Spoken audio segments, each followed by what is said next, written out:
I'm Chris Duke, and today I'm checking out the all-new V20 reciprocating saw from Craftsman. This is Tool Talk.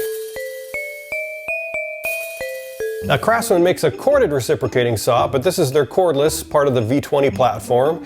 I got this as part of an 8-pack, which came with a couple of batteries and a charger. So if you buy this separately, note that it might not come with a battery and you'll need to check it out because there's no way to plug this into AC power.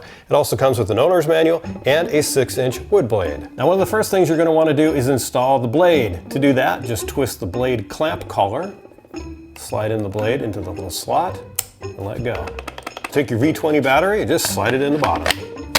To operate this reciprocating saw, all you need to do is pull on the trigger unless it's locked with this lock-off button. So just disable that and you're good to go. Once that lock-off button is disabled, you can just use the saw by pulling on the trigger and you can hold it down for as long as you want. There are 2 grips on this saw, one in the back and one up front. You want to use both of them in case you get some sort of kickbacks. You want to have a firm grasp at all times. Now, whatever you're cutting, make sure it's resting up against this pivoting shoe right here. It'll give you more control and reduce vibration.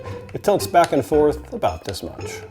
Craftsman makes a lot of different blades that are for reciprocating saws that either come in a set like this one or are sold individually. Now, this reciprocating saw, like many others, will saw right through anything metallic or wood. Just make sure you're using the right blade and the right length. And my go-to is this 9-inch one made specifically for wood.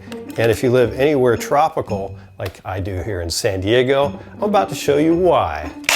Good day, mate. I'm out here in the outback, actually just out in my backyard, ready to cut down some palm trees, which is my biggest pet peeve of living in Southern California and having so many of these things. What I use is a reciprocating saw with a 9-inch blade. It's the wood one, and it gives me enough distance from the tree so that I don't get caught by all these little spiky things. Another thing you want to do is make sure you wear some protective eyewear and some gloves. I'm actually using welding gloves, nice thick leather welding gloves. They help prevent me from getting pricked by all these palm trees. So watch this.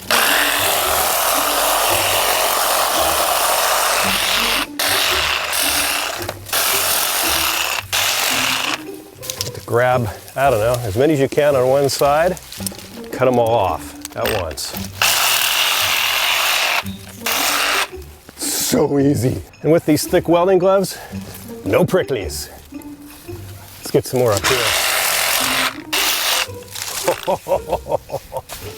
Incredible. Yeah, buddy. Open up the sky. Here's a different kind of palm tree. Same thing.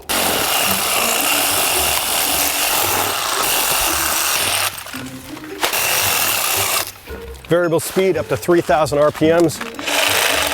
You control how fast you go.